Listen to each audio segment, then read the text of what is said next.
Assalamualaikum warahmatullahi wabarakatuh. Halo rekan, jumpa lagi di podcast Kan. Nah, kali ini kita kedatangan tamu yang spesial.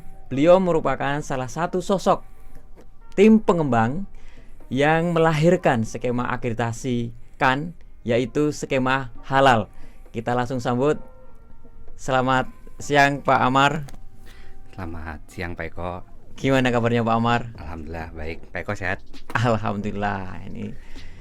Oke rekan, kali ini yang sedang viral nih, yaitu terkait dengan, tentunya bukan logonya ya, tapi sebenarnya kita pengen tahu nih, apa sih sebenarnya skema halal yang dioperasikan di Indonesia saat ini, gitu ya. Mengingat kemarin podcast yang lalu Pak Sugeng sudah menyampaikan bahwa kan membuka skema akreditasi halal. Nah, langsung saja kita tanyakan ke Pak Amar. Gimana tuh Pak Amar? Iya Pak Eko. Jadi kalau kita melihat dulu ke belakang gitu ya dari sejarah bahwa sertifikasi halal selama ini itu dilakukan oleh satu lembaga yaitu LPPOM MUI. Oke. Ya, yang merupakan bagian dari MUI. Nah, kemudian itu bersifat voluntary atau sukarela. Nah, kemudian baru pemerintah melalui Undang-Undang Nomor 33 Tahun 2014 itu mengeluarkan undang-undang tentang sistem jaminan produk halal, di mana sertifikasi halal itu menjadi mandatory. Seperti itu. Dan sejak saat itu proses sertifikasi halal ini memulai masa transisinya dari yang tadinya voluntary oleh LPPOM MUI. Nah, kemudian sekarang menjadi mandatory melalui BPJPH, Badan Penyelenggara Jaminan Produk Halal, di bawah Kementerian Agama. Seperti itu, Pak Eko. Berarti di sini kita ketahui ya bahwa dengan logo baru itu ternyata ada perubahan sistem mekanisme. Iya. Itu dampak berarti logo ya? Iya, sebenarnya logo itu merupakan hal yang logis gitu ya.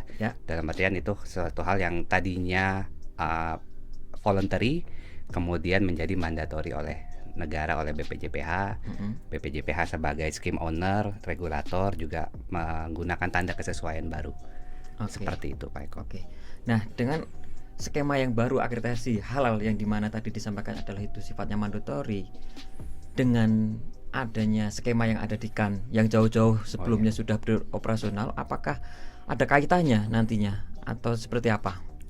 Iya, jadi pada saat awal-awal Undang-Undang 33 tahun 2014 itu terbit gitu kan, juga bekerja sama kita sebagai bagian dari pemerintah, bekerja sama dengan Kementerian Agama khususnya BPJPH untuk mengembangkan bagaimana sistem sertifikasi dan akreditasi halal. Nah, pada saat itu kemudian LPPOM MUI juga memulai proses akreditasi. Jadi jadi akreditasi pertama kan untuk lembaga sertifikasi halal yaitu terhadap LPPOM MUI sebelum beralih kepada sistem BPJPH. Tapi sekarang untuk akreditasi halal yang sifatnya nasional, LPPOM itu sudah menjadi bagian dari sistem BPJPH. Iya. Berarti kalau boleh tangkap gitu ya, bahwa sekarang saat ini BPJPH lah yang menjadi authority yang mengatur terkait dengan kegiatan skema halal ke depan ya. Nah, dan fungsikan saat ini sebenarnya lebih kepada fasilitator mungkin ya dalam hal ini ya. Iya, Pak Eko, benar sekali. Jadi untuk fungsikan saat ini, yang pertama kita masih mengoperasikan skema sertifikasi tapi bukan untuk dalam negeri. Tapi untuk fasilitasi produk-produk kita yang akan diekspor ke luar negeri yang negara tujuan ekspor tersebut mensyaratkan untuk diakreditasi atau disertifikasi berdasarkan standar halal mereka. Contohnya ESMA gitu ya, dari Uni Emirat. Kita masih mengakreditasi LPPOM untuk lingkup ESMA karena di ESMA mempersyaratkan barang yang masuk ke sana harus disertifikasi berdasarkan standarnya ESMA. Mereka pakai Gulf Standard 2055-D1 kalau saya tidak salah, seperti itu. Berarti lebih kepada untuk fasilitator ekspor ya? Iya, benar. Fasilitator ekspor ya. Dan ke depan apakah ada ruang lingkup lainnya yang akan dikembangkan Pak Bram, terkait dengan skema halal ya, tapi yang akreditasikan ini? Ya, jadi untuk ke depan kita juga masih melihat ya, karena di internasional sendiri dengan adanya SMIC gitu ya. Oke. SMIC itu adalah institusi standar and metrologi untuk negara-negara Muslim. Oke. Mereka baru mengembangkan sistem sertifikasi dan akreditasi, tapi belum sampai pengakuan akreditasi. Nah, kita juga melihat gitu ya di internasional seperti apa. Dan mungkin sembari kita melihat perkembangan di internasional, kita juga mensupport Ya. BPJPH dalam hal ini ya, bekerja sama dengan BPJPH di dalam negeri untuk mengembangkan sistem sertifikasi dan akreditasi yang memenuhi kaidah-kaidah standar maupun praktek di internasional seperti itu. Baik Pak Bram, terima kasih. Oke rekan, kita jeda sejenak. Jangan kemana-mana, tetap di podcast kan.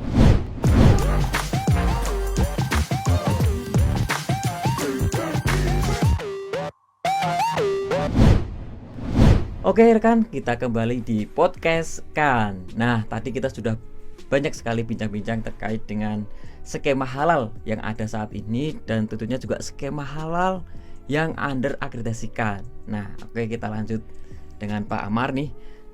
Sebenarnya kalau tadi disinggung terkait dengan ESMI ya, ESMA ya, Iya. dengan LPPOM MUI yang saat ini menjadi klien kan, gitu. Berarti kan dimungkinkan ada klien-klien lain. Nah, sebenarnya untuk menjadi klien kan sebagai lembaga sertifikasi halal itu apa sih Pak Bram? Iya, jadi untuk menjadi lembaga sertifikasi, tentu lembaga sertifikasi harus memenuhi standar ya Pak Eko ya. Ya. Standar acuan yang menjadi standar di kan untuk lembaga sertifikasi halal yaitu 17065. Jadi SNI ISO 17065, dan tentunya mereka harus memiliki kompetensi untuk melakukan sertifikasi dari sisi auditor, laboratorium, dan lain sebagainya.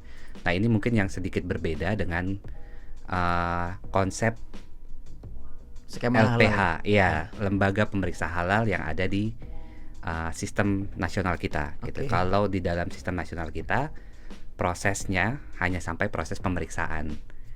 Seperti Oke. itu, tidak ada pengambilan keputusan. Pengambilan keputusan adanya tetap di Komisi Fatwa MUI. Jadi sebenarnya walaupun skema BPJPH, tapi untuk keputusan fatwa halal itu tetap berada di MUI Pak Eko. Tapi untuk lembaganya sampai pemeriksaan saja.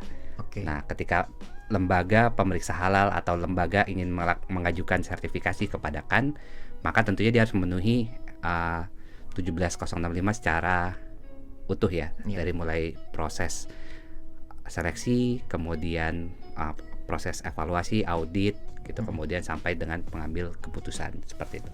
Oke. Berarti memang dengan skemakan tadi persyaratan yang berarti 1705, Iya. apakah ada juga persyaratan lainnya selain 17065? Ada, kita punya namanya DPLS 21. Oke. Seperti itu, dan juga itu untuk persyaratan bagi lembaga sertifikasinya dan proses sertifikasinya. Ada juga SNI yang sudah ditetapkan oleh BSN gitu ya, kalau memang untuk standar di level standar produknya. Tapi untuk internasional ya tentunya nanti tergantung dari negara Skemanya. tujuannya. Ya, negara tujuan. Seperti ESMA dia menggunakan standar. Dan itu menjadi persyaratan. Ya, untuk masuk ke sana menjadi persyaratan, sehingga kan tetap memfasilitasi ya untuk saat ini agar jangan sampai produk-produk di Indonesia itu tidak bisa masuk ke sana hanya karena permasalahan lembaga sertifikasinya belum Akreditasi. kan. Tentunya di saat kondisi sekarang, apalagi kondisi pandemi, perekonomian sedang turun, kita harus terus mensupport Betul. pelaku usaha seperti itu Pak Eko. Baik. Berarti tadi 17055, kemudian standar terkait, misalkan Iya. tadi ada DPLS, Iya. kemudian standar turunan level 5-nya dalam hal ini mungkin negara tujuan tadi ya. Iya. Dan itu akan mempengaruhi dari juga segi kompetensi ya. Iya. Seperti apa kompetensinya kan juga akan mempengaruhi ya. Nah, kalau kita lihat skema yang ada di saat ini di nasional kita, kemudian yang ada untuk kepentingan perdagangan ke ekspor gitu ya. Nah, itu apakah lembaga sertifikasi yang terakreditasi oleh kan gitu ya, melayani juga untuk nasional, itu boleh nggak sih sebenarnya? Iya, untuk LPPOM sendiri sekarang skopnya hanya yang ESMA, karena sistem yang berbeda tadi Pak Eko ya. Oke. Jadi kalau untuk skema akreditasi yang ada di Indonesia itu bukan sebagai lembaga sertifikasi, tapi sebagai lembaga pemeriksa. Oke. Ya, jadi yang nantinya mengeluarkan sertifikat itu adalah BPJPH. BPJPH. Atas gitu. rekomendasi tadi Atas asas Fatwa ya? fatwa dari MUI. Fatwa MUI. Yang fatwa MUI itu berdasarkan hasil pemeriksaan dari LPH seperti itu. Oke. Dan ini juga yang menyebabkan LPPOM kemudian untuk skema nasional menjadi tidak bisa diakreditasi karena memang sudah beralih ke BPJPH, gitu, ke dalam sistem BPJPH. Oke, berarti intinya ketika nanti ada masyarakat ataupun yayasan atau badan hukum lainnya yang ingin menjadi lembaga sertifikasi halal under CAN, itu khusus untuk barang-barang yang mau diekspor. Iya, untuk saat ini kita memfasilitasi untuk produk-produk kita untuk bisa masuk ke negara-negara tujuan ekspor seperti itu. Untuk skema halal ya, Pak Eko ya. Iya, untuk skema halal. Iya. Berarti dia tidak bisa menerima karena dengan aturan undang-undang regulasi yang tadi sudah jelas ya. Iya, karena kalau sudah menjadi mandatori maka sebagai lembaga pemerintah kita harus mengikuti mandatorinya. Oke. Tapi memang dari sisi kan juga tetap membuka atau skema itu untuk memfasilitasi sebenarnya. Apabila ada hal-hal yang khusus yang bisa dibantu oleh CAN, itu kita masih bisa melayani seperti itu. Oke. Baik. Kalau tadi ada beberapa persyaratan. Nah, kira-kira kalau misalkan ada masyarakat yang tanya gitu ya. Misalkan pelaku UKM gitu ya, ingin ekspor ke ESMA gitu ya. Nah, untuk mengecek apakah lembaga sertifikasi itu sudah terakreditkan, itu caranya gimana nih Pak Bram? Ya, kalau untuk mengecek suatu lembaga sertifikasi terakreditasikan itu kan kita bisa lihat di website ya Pak Eko ya. Oke, di website Di apa? kan.or.id. Oke. Nah, nanti di sana ada directory client. Ya. Nah, itu bisa dilihat di bagian lembaga sertifikasi produk, di dalamnya ada lembaga sertifikasi halal. Oke. Dan untuk saat ini masih baru LS lembaga sertifikasi MUI ya yang kita akreditasi untuk lingkup ESMA. Oke. Dan kemarin juga sempat nih Pak Sugeng ya, itu juga menyampaikan beberapa tahapan dan mungkin juga Bu Triningsih ya sebagai operasional di Direktorat Lembaga Inspeksi dan Lembaga Sertifikasi, ada beberapa tahapan ya untuk menjadi lembaga sertifikasi. Nah, untuk skema halal ini apakah sama prosesnya atau berbeda dengan skema-skema lainnya nih untuk proses akreditasinya? Iya, secara umum sama Pak Eko. Jadi untuk proses akreditasi seperti mungkin Bu Ning juga sudah menyampaikan gitu ya, untuk proses akreditasi itu mendaftar melalui Kanmis dan mengikuti alur proses yang ada di sana seperti itu. Oke Pak Bram. Oke rekan, kita jeda sejenak. Jangan kemana-mana, tetap di podcast CAN.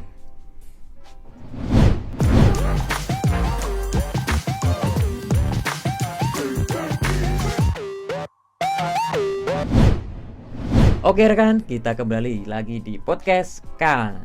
Oke Pak Bram, kita lanjut kembali.